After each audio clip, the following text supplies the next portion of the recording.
called the snowball effect. And what you do is you tackle the smallest debt first and then move on to the next biggest debt. Or you can go for the highest interest rate debt first. Simply because the average saving rate, as Bishop said, is like 1% or less. So if you don't tackle the interest, you're literally giving away, you're like slave to Visa or MasterCard. So the key is to maybe tackle the highest interest rate debt first and then work your way down. Or start a side hustle. How many people have an extra stream of income coming in other than their 9 to 5? Yeah. So that's a quick way to accelerate your debt, because there's only so much you can do with being frugal and living hand to mouth and all the rest of it. Sometimes you just need to make more money. So you could explore other income streams, maybe set up a business. There's network marketing, affiliate marketing, so there's quite a few options. Maybe do hair on the side or whatever.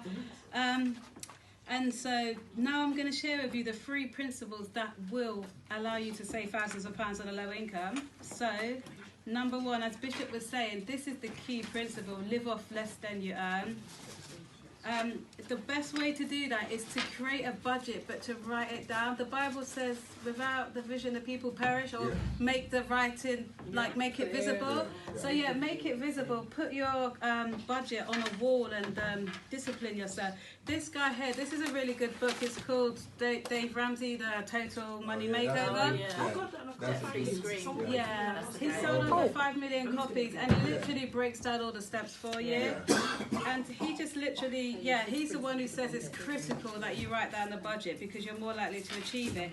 And he basically said, there was a study done of Harvard graduates, and those 3% that wrote down their goals were likely to achieve them, and 97% who didn't write their goals, the 3% made more money than all of that 97% that didn't write down their goals. So that's quite key.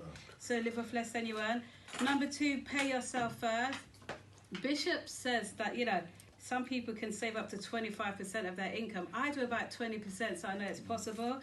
The book, The Richest Man in Babylon, some people say 10%, but if your salary is, say, not more than £3,000 a month, it's going to take you quite long to, save a lot of money off that 10%. So try and go for 20%, 25%. The taxman takes 20%, so you should be at least trying to match that or surpass that.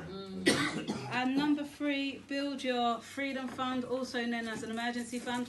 This guy here says it should be at least £1,000, even if you're in debt, because you never know when a financial emergency is going to rise. And like Bishop said, you should leave money alone. If it's for like the mortgage, you shouldn't really be tapping into that. You should leave it alone. And the best way to do that is to have this freedom fund. It's like a buffer and a cushion, and it will keep you out of debt. And I'm just going to share with you that I'm doing my first webinar that's taking place on Thursday, the 30th of January. So I've posted it on Instagram. So for those that want to learn the basic financial literacy that wasn't taught in schools that should be, so basically tips how to reduce debt, how to live below your means, the strategy of actual saving, because there's a strategy that you can follow, why inflation is important and how to beat inflation, etc. That will all be on the webinar.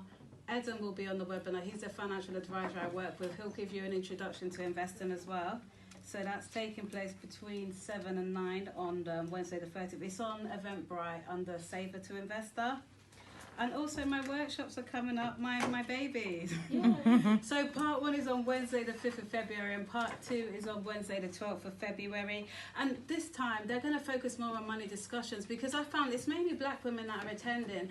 And a lot of people want to talk, but they're slightly embarrassed. But when you verbalize it and just get it out in the open and are willing to talk about it and discuss it, it's more likely that you're going to change, learn, grow, and actually do something positive about your finances.